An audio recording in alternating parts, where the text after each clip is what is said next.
اس جگہ سے ڈنکی لگائی جاتی ہے اور یہ دنیا کی سب سے خطرناک ترین جگہ ہے جو کہ 160 کلومیٹر لمبی اور 50 کلومیٹر چوڑی ہے۔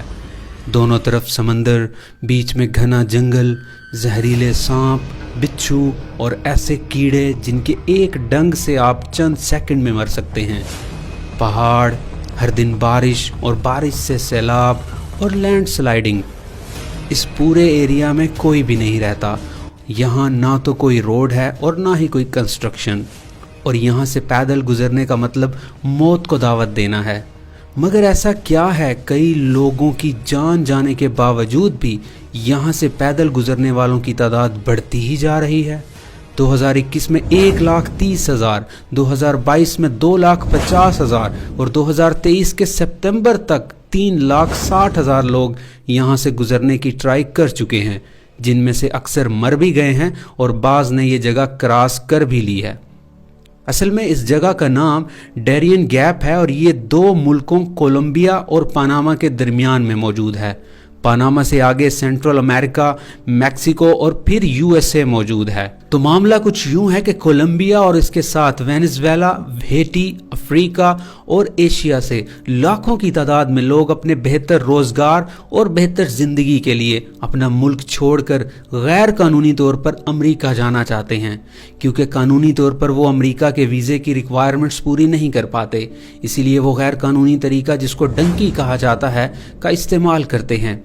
اس کے لیے وہ ایجنٹ کو پیسے دے کر اپنے ملک سے کولمبیا پہنچتے ہیں اور وہاں سے اس جنگل سے گزرتے ہوئے پاناما اور پھر میکسیکو سے ہوتے ہوئے امریکہ کا سفر کرتے ہیں۔ ڈنکی لگانے والے باقی جگہوں سے مشکل سے گزرتے ہوئے جب یہاں پہنچتے ہیں تو اس موت کے جنگل سے گزرنا اور بھی زیادہ مشکل مرحلہ ہوتا ہے۔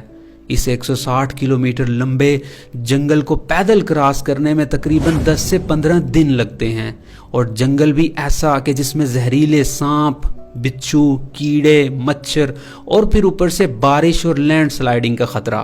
اب آپ تصور کریں کہ یہاں سے گزرنے یا پھر یہاں رات گزارنے والے لوگوں کی حالت کیسی ہوگی کہ آپ کو نہ تو فرسٹ ایڈ دستیاب ہے، نہ آپ واپس جا سکتے ہیں۔ بعض لوگوں کے پاس تو کھانے کے لیے بھی کچھ نہیں ہوتا، تو وہ درختوں کے پتے اور گندا پانی پی کر گزارا کرتے ہیں۔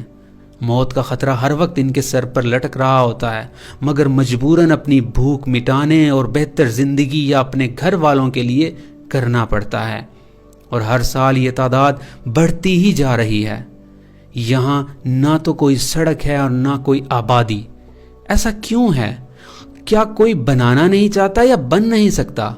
تو اس کا جواب یہ ہے کہ نہ تو کوئی بنانا چاہتا ہے اور نہ ہی یہاں بن سکتا ہے۔